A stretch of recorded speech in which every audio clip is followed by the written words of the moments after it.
खास मूव नहीं आ रहा है।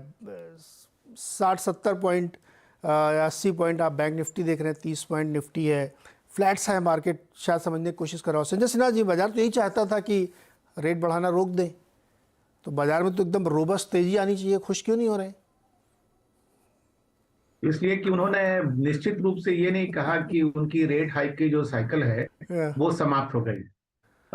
मेरे ख्याल से पिछले 11 महीनों में जो उन्होंने 250 बेसिस पॉइंट का रेट हाइक किया है, वो अब इस लेवल पे आने के बाद वो थोड़ा पॉज लेना चाहते हैं, क्योंकि जो रेट हाइक का साइकिल शुरू हुआ था वो इमीडिएटली डिमांड पर इम्पैक्ट नहीं करता।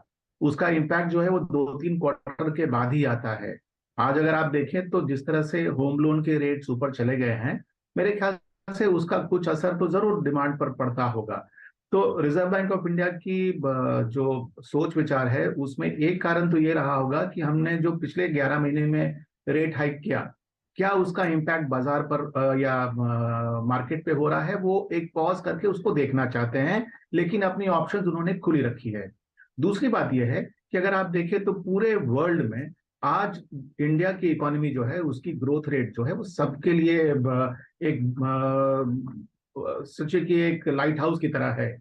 और पिछले पॉलिसी में उन्होंने जब जीडीपी ग्रोथ रेट की अनाउंसमेंट की थी, उससे इस पॉलिसी में उन्होंने उसको 6.5% कर दिया।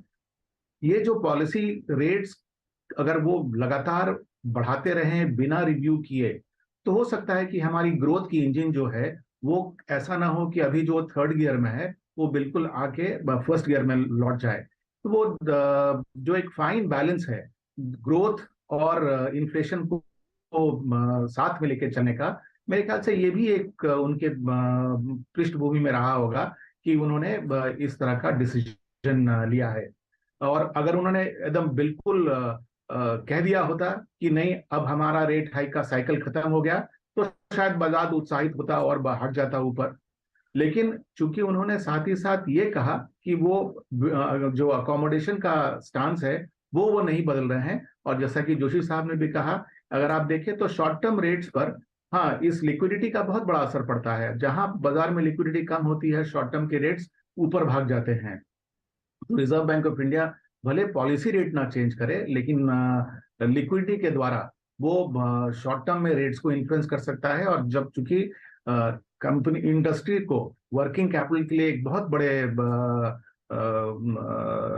क्रेडिट की जरूरत पड़ती है, और अगर उसका रेट अगर ऊपर जाता है तो उसका भी असर डिमांड ग्रोथ पे हो सकता है और उसका असर इन्फ्लेशन पर भी हो सकता है। ओके, अनसर्टेन सिचुएशन में एक